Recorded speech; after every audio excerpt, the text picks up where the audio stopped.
Продолжаем освещать самые заметные события. В студии Валерия Наумова. Здравствуйте. Вот о чем расскажем в этом выпуске. Торжественное открытие в селе Кытанах. Состоялось радостное событие. Свои двери распахнула новая школа-сад. Нешкольные морозы на севере республики, приостановлены занятия в школах и объявлены актированные дни. Подготовка полным ходом. Студенты колледжа инфраструктурных технологий СВФУ готовятся к 10-му чемпионату «Молодые профессионалы». Глава республики Айсен Николаев работает в Чурапчинском улусе. Сегодня в селе Кытанах состоялось торжественное открытие школы-сада на 90 и 25 мест соответственно.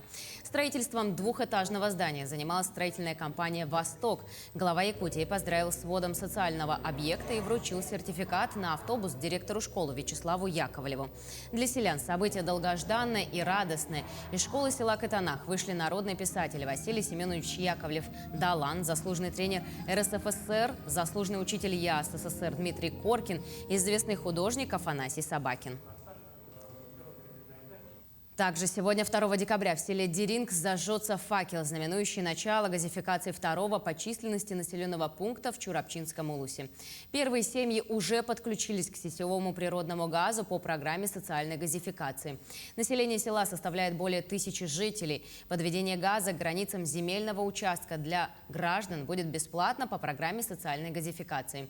На сегодняшний день завершены работы по выведению 480 газопроводов-вводов. В дома первых семей уже запущен газ.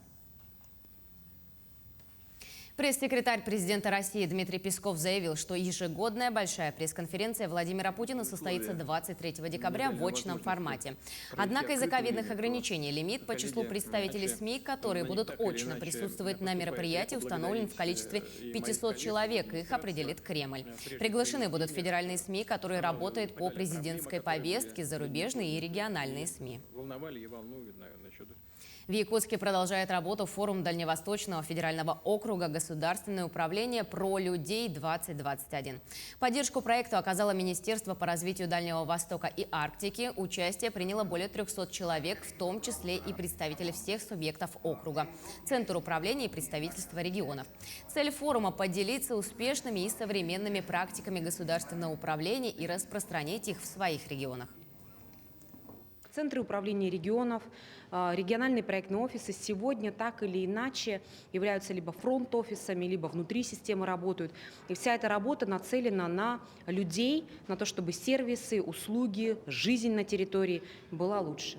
Одна из тем нашего форума – как раз управленческие инструменты. Мы смотрим, обмениваемся лучшими практиками, изучаем, какие инструменты помогают принимать решения в условиях неопределенности. Вот вчера мы даже потренировались немножко с командами, и каждой команде была поставлена задача за короткое время, буквально за 20 минут, выработать решения, которые они считают оптимальными. Поэтому вот именно такие инструменты сейчас очень востребованы. Измененную систему оплаты труда медработников государственных учреждений здравоохранения планируют внедрить в республике и других пилотных регионах весной 2022 года. Об этом рассказала заместитель министра здравоохранения России Татьяна Семенова. По ее словам, в ходе работы над параметрами были приведены в порядок компенсационные и стимулирующие выплаты, ликвидировано разнообразие, которое было в регионах. При этом из параметров исключены выплаты за стаж. Сроки внедрения пилотного проекта переносятся в связи с очередной волной коронавируса. Ранее планировалось начать его реализацию в декабре. В проекте примут участие 7 регионов, в числе которых есть Якутия. В Намском районе ряды земских врачей и фельдшеров пополнили новые специалисты. В этом году в управлении здравоохранения Намского района заключены соглашения с 5 врачами. По этой программе сейчас в районной больнице работают всего 20 специалистов. Районная администрация, также центральная больница поддерживает молодые кадры, стараются обеспечивать жильем и всем необходимым. За эти годы почти все пришедшие молодые специалисты приобрели земли и построили дома. Администрация Намского района выделила землю молодым специалистам, молодым врачам. И администрация Намской ЦРБ тоже поддержала. И из этого очень доволен. В этом участке я построил дом, еще не вел, он находится между Намсами и село Апаны. Перейдем к эпидобстановке. За прошедшие сутки на территории республики выявлено 253 случая коронавирусной инфекции. Из них 107 приходится на Якутск. В Нерюнгринском районе зарегистрировали 23 случая, в Мирнинском – 22. В Мегино-Кангаласском – 19. 14 человек заболели в Хангаласском районе, 13 в Алданском, по 8 в Амгинском и Ленском. Еще в 12 районах республики выявлено от 1 до 7 заболевших. Занятия для школьников приостановлены в районах на севере республики в связи с морозами. Сегодня, 2 декабря, актированные дни объявили в 6 населенных пунктах Аймиконского района. Всего уроки приостановлены для 357 школьников.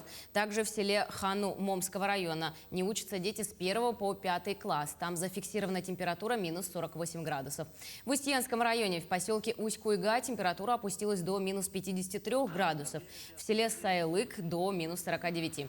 Морозы ниже 50 зафиксированы и в Верхоянском районе, где в ряде населенных пунктов введены актированные дни. К другим темам. Борьба с цифровым неравенством в якутском селе. Администрация Мальжагарского первого наслега Хангаласского улуса на средства из местного бюджета закупила деревянные опоры и заключила с крупным российским провайдером договор на выполнение работ по прокладке оптоволокна с охватом 100% населения села Булгуни-Ахтах. Подробности в сюжете Виолетты Зосимовой. Волоконно-оптическая линия связи дошла до села Булгуни-Ахтах в 2018 году.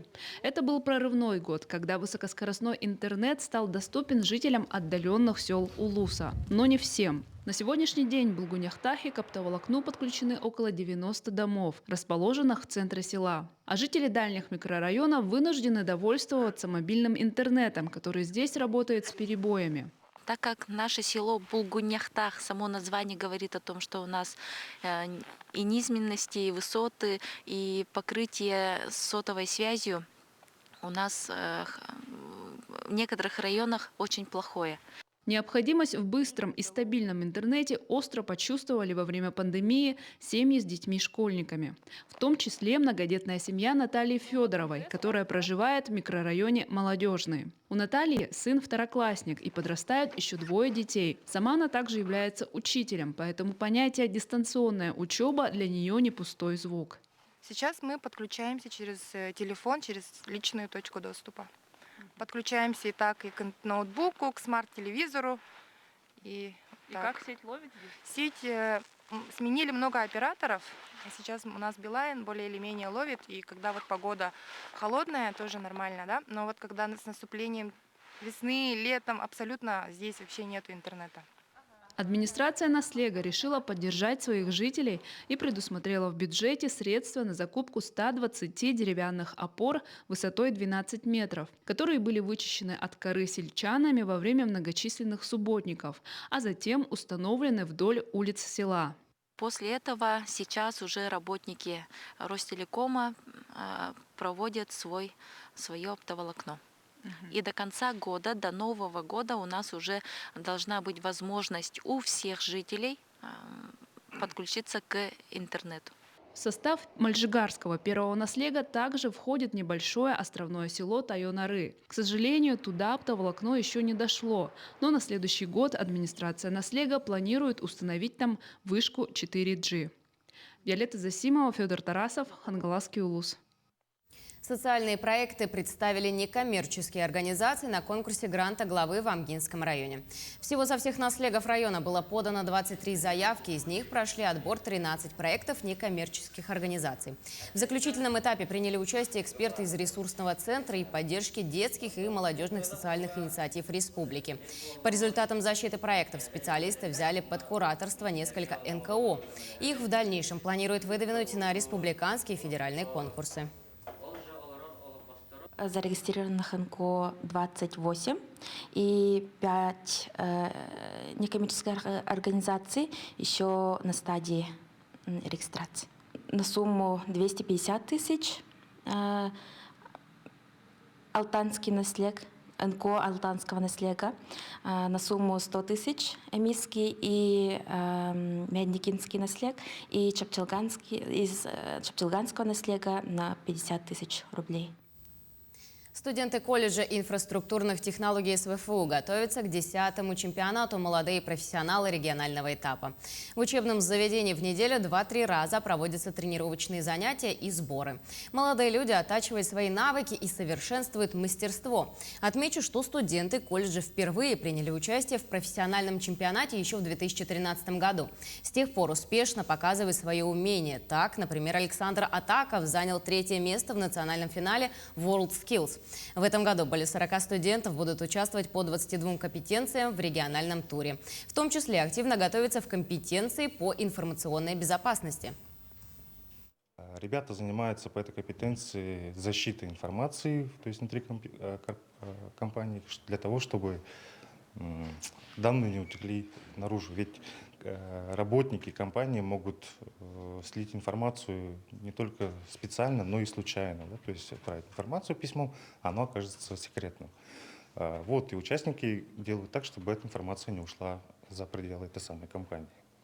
Требования, то есть знание технической части компьютеров, знание локальных сетей, то есть как это все работает, на каких уровнях модели оси, и общее понимание модели информационной безопасности. В этом году пока на данный момент 5 заявок от 5 учебных заведений различных. Это у нас Якутск, Покровск, Нерюнгри. С приветственного слова начался республиканский круглый стол на тему влияния Исаака Олонхо на этнокультурное развитие народов республики, который прошел в рамках декады Олонхо в Алекминске.